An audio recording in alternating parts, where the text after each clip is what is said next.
Micil was and is famous in local folklore, and I suppose, look, he was great for the local people, I suppose, in local folklore as well, himself and another guy called Scorach Linan. But both of them, I suppose, on one occasion, there was a mass eviction of poor local tenants by the landlord at the time, and they were left in pretty desperate conditions. I suppose they had to camp, beside a river, and the weather was really cold.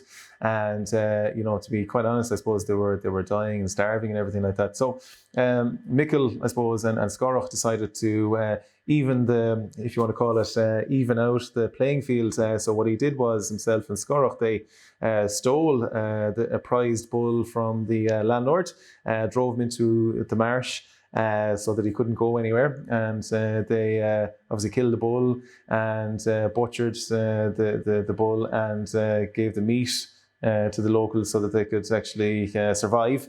So that was his way, I suppose, of they were kind of the modern day kind of Robin Hood, if you want to call it that.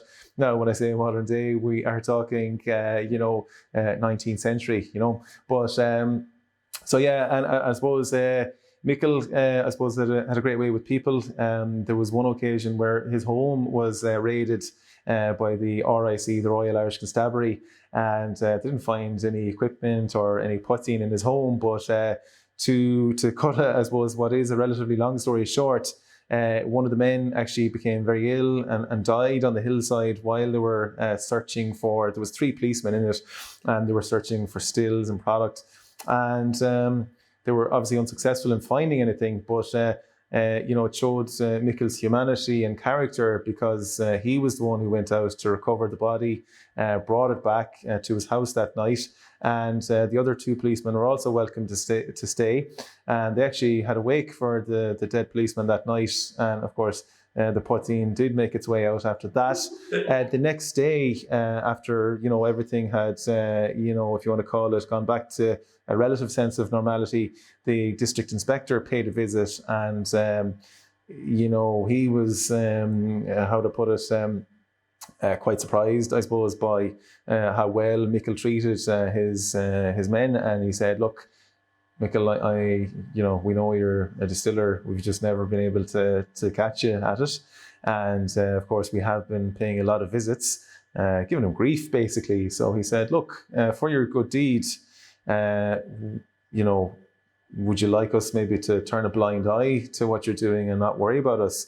And, Micil said, agreed to it. So he didn't have to worry about any police interference for the rest of his life after that particular story. Yeah. And how did he get the nickname Micil? Caran the Guireach in the Irish language.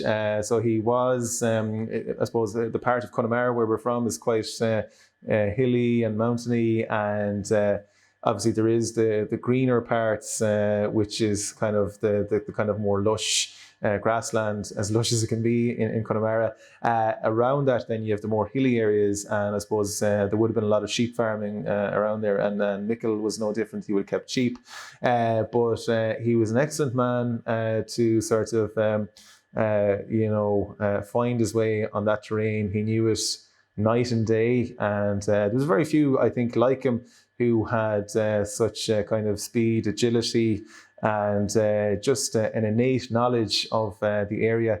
And because of his, I suppose, herding ability and other kind of abilities, he got that nickname, as that herdsman, and but also kind of a man of the people, I suppose, no more than that other fella, Scorach Linan.